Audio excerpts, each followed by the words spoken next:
کہ جب حیدرآباد دارالسلام میں ایک شخص میرے پاس روتا ہوا آیا اور کہا اسد صاحب کیا کر رہی جماعت مجلس؟ اس شخص نے میرے آقا محمد صلی اللہ علیہ وسلم کے بارے میں اس طرح کی بکواس بکی۔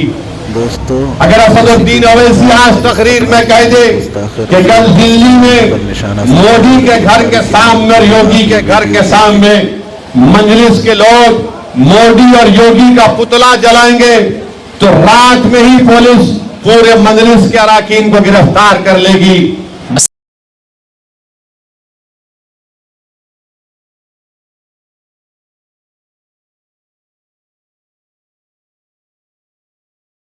ناموس رسالت کے تعلق سے اللہ قرآن کریم میں فرمایا کہ جو لوگ اللہ اور اس کے رسول کو تکلیف پہنچاتے ہیں وہ لعنتی ہیں، اللہ نے ان کو کہا، اور اللہ ان کے لیے ایک دردناک عذاب تیار کر رکھا ہے۔ تو میرے عزیز دوستوں اور بزرگوں، یہ جو لوگ رسول اللہ صلی اللہ علیہ وسلم کی شان میں گستاخی کر رہے ہیں وہ لعنتی ہیں، اور اللہ ان کے لیے ایک دردناک عذاب تیار کر چکا ہے۔ بڑے افسوس کی بات یہ ہے کہ ہم قانون کے دائرے میں رہ کر ہم سب سے اپیل کر رہے ہیں کہ ہم قانون کے دائرے میں رہ کر اس شخص کو سزا دلوائیں گے، مگر اس کے اس واہیات گفتگو کے باوجود بھی مودی اور یوگی کی حکومت اس کو بچا کر رکھ رہی ہے۔ اس کو کہیں اس چوہے کو کسی جگہ پر بل میں چھپا کر رکھ دیا۔ اگر اسد الدین اویسی آج تقریر میں کہہ دے کہ کل دلی میں مودی کے گھر کے سامنے اور یوگی کے گھر کے سامنے مجلس کے لوگ مودی اور یوگی کا پتلا جلائیں گے تو رات میں ہی پولیس پورے مجلس کے اراکین کو گرفتار کر لے گی، مگر جو شخص ہمارے آقا محمد صلی اللہ علیہ وسلم کے بارے میں بکواس بکتا ہے اس کو مودی اور یوگی بچا رہے ہیں۔ ارے تم جو کرتے کر لو، مگر انشاءاللہ تعالی اللہ سبحانہ وتعالی قرآن کریم میں ارشاد فرما دیا ہے، مگر افسوس ہوتا ہے کہ جمہوریت ہے، سنویدھان اور آئین ہے، اس کے باوجود بھی اس کو گرفتار نہیں کیا جاتا۔ وہ جیل کو جا کر آیا ہے، بیل پر ہے، اس کے باوجود بھی اس کو گرفتار نہیں کرتے۔ میں مبارکباد دیتا ہوں، مہاراشٹرا میں بھی ایک شخص نے اللہ کے رسول صلی اللہ علیہ وسلم کے شان میں گستاخی کرنے کی کوشش کی۔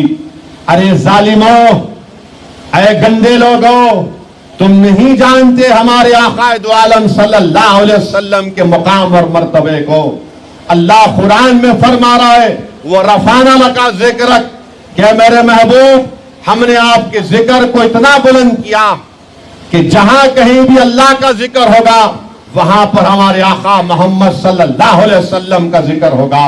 یہ ظالم لوگ رسول اللہ صلی اللہ علیہ وسلم کی شان میں بکواس بکنے کی کوشش کرتے ہیں۔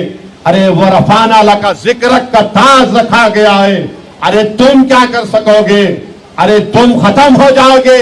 میرے آقا محمد صلی اللہ علیہ وسلم کا ذکر صبح قیامت تک ہوتا رہے گا۔ ارے دنیا میں 5 وقت کی اذان ہوتی ہے مسجدوں سے، کس کا نام لیا جاتا ہے؟ محمد صلی اللہ علیہ وسلم کا نام لیا جاتا ہے۔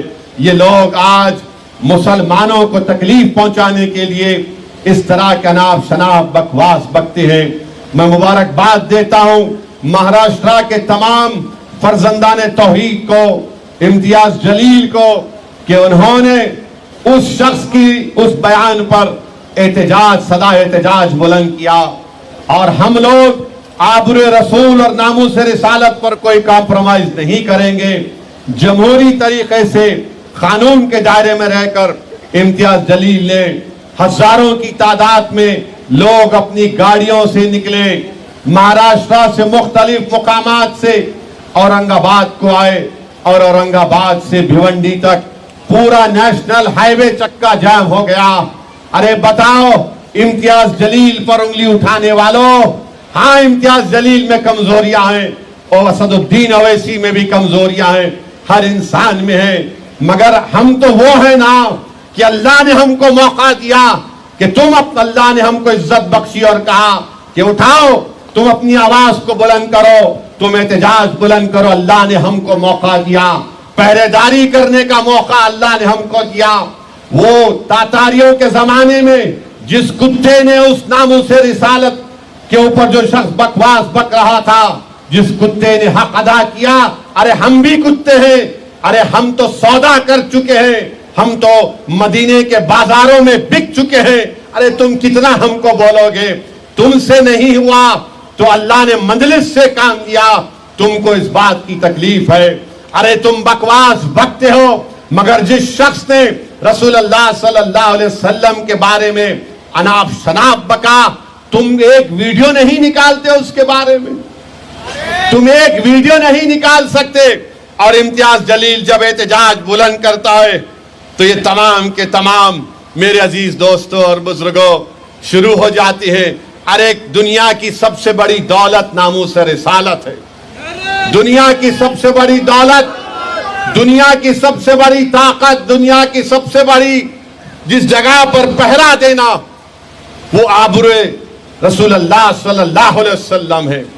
میرے عزیز دوستوں اور بزرگوں، علم الدین ایک شخص تھا، وہ کسی ایک اس زمانے میں شاید 1910 یا 20 میں کوئی ناموس رسالت میں بکواس بک دیا، علم الدین نے واصل جہنم کر دیا، علم الدین کو سزا ہو گئی۔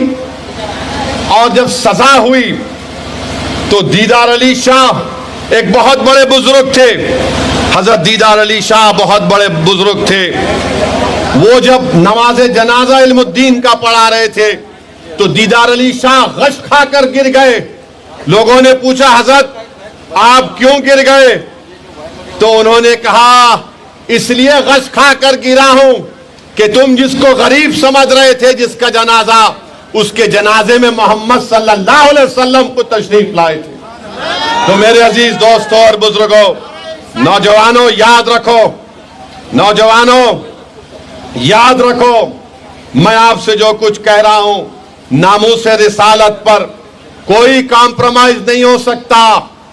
احتجاج کریں گے جمہوری دائرے میں رہ کر، قانون کی چار دیواریوں میں رہ کر، یہ ہمارے پاس ہے۔ جس طرح ابن انیس نے کہا تھا کہ جو عصا رسول اللہ صلی اللہ علیہ وسلم نے مجھے دیا، میرے کفن میں میرے ساتھ رکھ دینا، اور رسول اللہ صلی اللہ علیہ وسلم نے کیا فرمایا تھا کہ ابن انیس یہ عصا حشر کے میدان میں تیری پہچان ہوگی۔ تو جو لوگ آج اللہ کے رسول صلی اللہ علیہ وسلم کی آبرو کے لیے پہرے داری کا حق ادا کر رہے، ہم گناہگار سہی، ہم گناہوں میں ڈوبے ہوئے ہیں۔ میں نے دیکھا کہ جب حیدرآباد دارالسلام میں ایک شخص میرے پاس روتا ہوا آیا اور کہا اسد صاحب کیا کر رہی جماعت مجلس؟ اس شخص نے میرے آقا محمد صلی اللہ علیہ وسلم کے بارے میں اس طرح کی بکواس بکی۔ میں اس کو اچھی طرح جانتا تھا، وہ کیا ہے کیا کرتا ہے میں جانتا تھا اس کو۔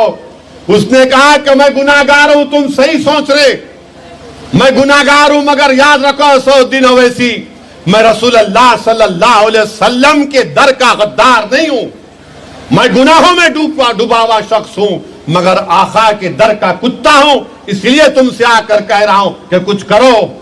یہ مسلمان ہے، کچھ بھی ہوگا، مگر جہاں پر بات آئے گی محمد صلی اللہ علیہ وسلم کی ناموس کی، وہ سب بھول جائیں گے۔ تو میرے عزیز دوستوں اور بزرگوں، اپنی صفوں میں اتحاد کو پیدا کرو۔ میں سلام کرتا ہوں مہاراشٹرا میں وہ جو چھوٹے چھوٹے بچے جلوس میں گئے تھے، احتجاجی جلوس میں، اور اپنے ماں باپ کے ساتھ گئے تھے، اور ان کی زبانوں پر ایک ہی ترانہ تھا، لبیک یا رسول اللہ، لبیک یا رسول اللہ صلی اللہ علیہ وسلم۔ نوجوانوں، اپنی اولادوں میں رسول اللہ صلی اللہ علیہ وسلم کی محبت پیدا کرو۔ یاد رکھو یہی چیز کام میں آنے والی ہے۔